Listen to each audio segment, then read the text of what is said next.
Bond policy के खिलाफ धरने पर बैठे रोहतक पीजीआईएमएस के छात्र छात्रों की हड़ताल 54वें दिन खत्म हो गई। कल दोपहर से आमरण अनशन पर बैठे एमबीबीएस स्टूडेंट्स के धरना स्थल पर पीजीआईएमएस की उपकुलपति डॉक्टर अनीता सक्सेना पहुंची, जहां उन्होंने छात्र छात्रों को जूस पिलाकर अनशन खत्म करवाया।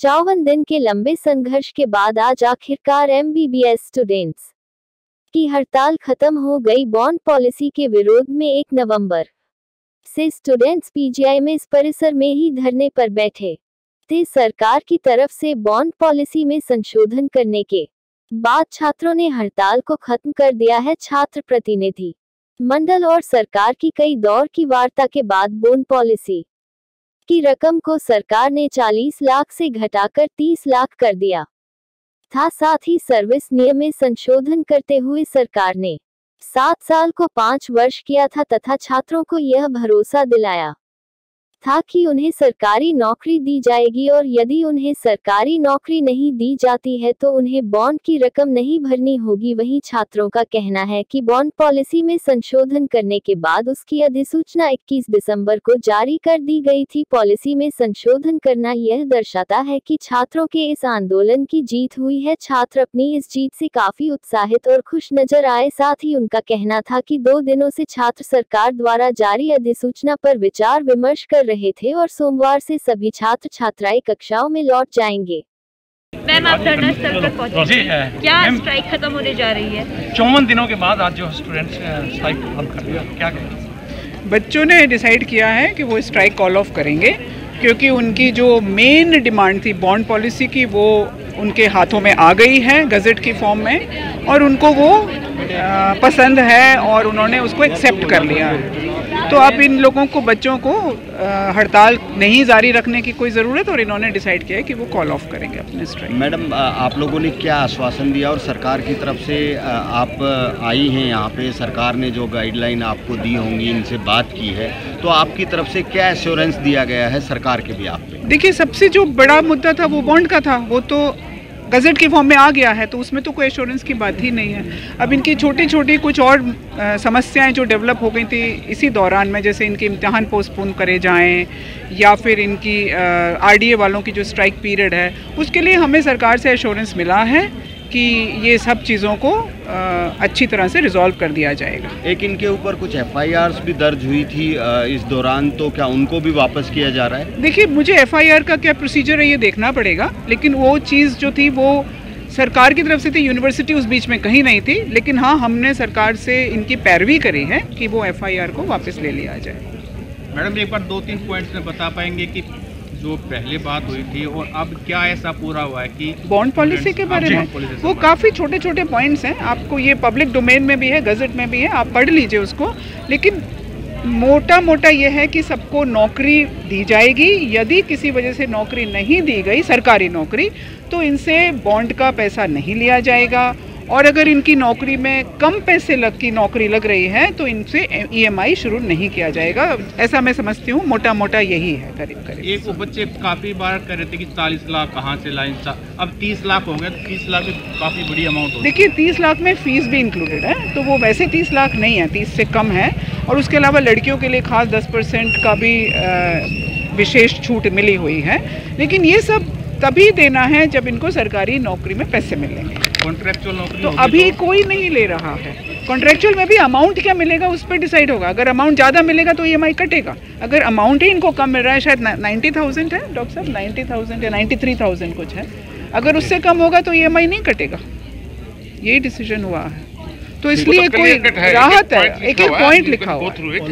आपने जो भूख हड़ताल में बैठे थे उनको जूस पिला दिया? जी, बहुत खुशी हुई इस बात से। 54 दिन आप लोगों ने स्ट्राइक की और आज आखिर आप लोग स्ट्राइक वापस ले रहे हो, कहाँ सहमति बनी है? देखिए, सबसे पहले तो सभी पत्रकार साथियों को एक बार दिल से धन्यवाद, सभी प्रदेश के MBBS स्टूडेंट्स और रेजिडेंट्स की तरफ से। मीडिया के हम खास आभारी हैं।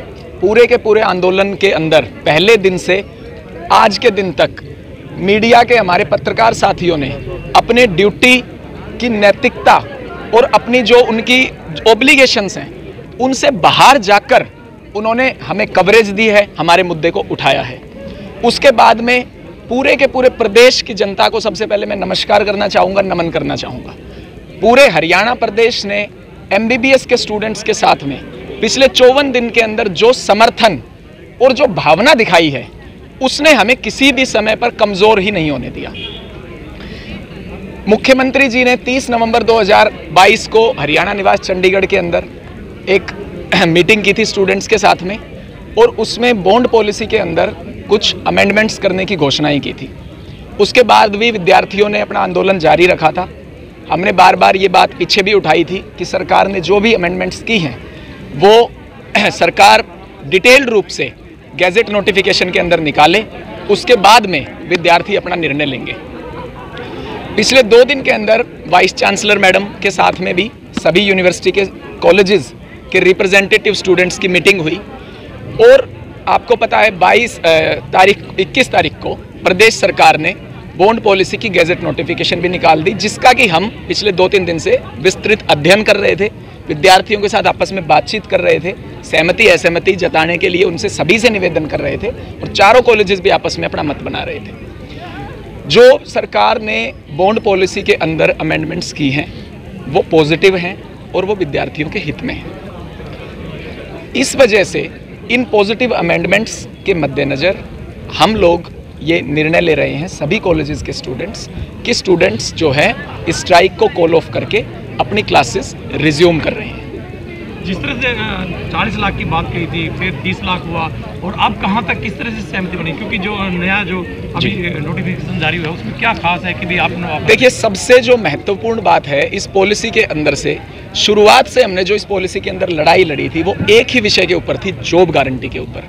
और अब जो सरकार ने गैजेट नोटिफिकेशन रिलीज किया है उसमें सरकार ने इन अ वे जॉब की जो है अश्योरेंस सभी को दी है। अगर सरकार जॉब विद्यार्थी को प्रोवाइड नहीं की जाएगी तो गैजेट नोटिफिकेशन के अनुसार उसको बॉन्ड की राशि भी नहीं देनी है। सबसे जो महत्वपूर्ण पॉइंट है वो ये है, इसमें 40 लाख या 30 लाख का सवाल ही पैदा नहीं होता, क्योंकि प्रदेश की सरकार अगर बच्चों से काम करवाना चाहती है तो उनको नौकरी देनी पड़ेगी। हमने शुरुआत से ये बात आपको कही है कि आप जॉब दीजिए, विद्यार्थी काम करने के लिए तैयार हैं। तो मसला 40 या 30 लाख का नहीं है, मसला ये है कि प्रदेश सरकार ने नौकरी लेने की जिम्मेदारी ली है। सबसे जो बड़ी बात है वो ये है। समय अवधि कुछ देखिए, समय अवधि जहाँ तक पहले 7 साल की बात थी, higher education PG MD MS के बारे में भी कोई कमेंट नहीं किया गया था। अब जो गैजेट नोटिफिकेशन आया है वो काफ़ी क्लियर और रिफाइंड गैजेट नोटिफिकेशन है, और उसमें स्पष्ट तौर पे लिखा हुआ है कि जो 5 साल का पीरियड है उसमें PG कोर्स MD MS, चाहे वो हरियाणा से हो, चाहे वो किसी अन्य स्टेट से हो, चाहे सेंटर के किसी इंस्टीट्यूट से हो, PG या डिप्लोमा कोर्स की जो भी अवधि होगी वो उस 5 साल के समय काल में से काट दी जाएगी। इसके अलावा विद्यार्थी किसी भी गवर्नमेंट सर्विस के अंदर, अगर चाहे वो स्टेट गवर्नमेंट की हो, चाहे वो सेंट्रल गवर्नमेंट हो, चाहे वो जुडिशियल सर्विसेज हो, चाहे आर्मी हो या अन्य भी कोई सरकारी सेवाएं हो, उनके अंदर अगर विद्यार्थी काम करता है तो उस पर बॉन्ड लागू नहीं होगा। ये जो अमेंडमेंट्स प्रदेश सरकार ने की हैं, जैसा मुख्यमंत्री जी ने कहा था, ये एक पॉजिटिव डायरेक्शन में है, और जिस हिसाब से पॉलिसी पहले थी उससे बहुत हद तक जो है अब जो पॉलिसी है वो कहीं ना कहीं विद्यार्थियों के हित में है। पंकज, कुछ मुद्दे और भी थे, जैसे कुछ FIR दर्ज वगैरह हो गई थी, तो उन चीज़ों को लेकर भी आप लोगों को एश्योरेंस मिला? कल हमने मुख्यमंत्री जी को एक पत्र भिजवाया था कि जो ये बॉन्ड पॉलिसी के अंदर अमेंडमेंट्स किए हैं इन पे सभी कॉलेजेस के MBBS स्टूडेंट्स सहमत हैं, लेकिन स्टूडेंट्स के कुछ और भी इश्यूज़ हैं। उसमें जो सबसे महत्वपूर्ण था वो ये था कि जो भी पीरियड था उसकी अटेंडेंस, फिर चाहे वो UG स्टूडेंट्स हों, चाहे हमारे रेजिडेंट्स हों, उसमें HCMS कार्डर के भी PGs इंक्लूडेड हैं, नॉन HCMS भी हैं, डेंटल रेजिडेंट्स भी हैं। सबसे महत्वपूर्ण मांग हमारी यही थी कि सभी का जो अटेंडेंस पीरियड है उसका समाधान किया जाए। दूसरा ये था कि जो खासकर 2020 MBBS बैच जिसके यूनिवर्सिटी एग्जामिनेशंस 26 दिसंबर 2022 से शेड्यूल्ड थे, विद्यार्थियों ने पत्र लिख के परीक्षा में अपीयर ना होने की बात कही थी आंदोलन के चलते, उनको जो है एक सही प्रिपरेटरी टाइम स्टूडेंट्स को देते हुए उन एग्ज़ाम्स को रीशेड्यूल किया जाए। उसके ऊपर भी आदरणीय वाइस चांसलर मैम ने सहमति दे दी है कि विद्यार्थियों के साथ ही बातचीत करके एक उचित समय पर परीक्षाएं कराई जाएंगी। और तीसरा, जो मुकदमे दर्ज हुए थे उनके लिए भी हमें एश्योरेंस दी गई है कि कोई भी लीगल एक्शन ना लेते हुए उन मुकदमों को वापस लिया जाएगा। और 2021 बैच के बारे में भी हमारे अंदर अधिकारियों ने ये आश्वासन दिया है कि 2021 बैच की भी, क्योंकि स्टूडेंट्स जो है ड्यूरिंग एजुटेशन एक मेंटल ट्रोमा में होते हैं, एकेडमिक्स बिल्कुल नहीं होता, कोई पढ़ाई नहीं होती, कोई क्लास नहीं लगती, तो उनके भी जो एग्जामिनेशन 28 जनवरी से शेड्यूल्ड है, हमें अधिकारियों ने ये विश्वास जताया कि उनके ऊपर भी विद्यार्थियों से बातचीत करके जैसे भी फिजिबल होगा एग्जाम्स एक्सटेंड कर दिए कल से क्लासेस ज्वाइन हो रही है? कल तो संडे है, परसों से डेफिनेटली स्टूडेंट्स क्लासेस में जाएंगे, हमारे लेक्चर थिएटर से एक बार फिर स्टूडेंट्स को देखेंगे। Thank you.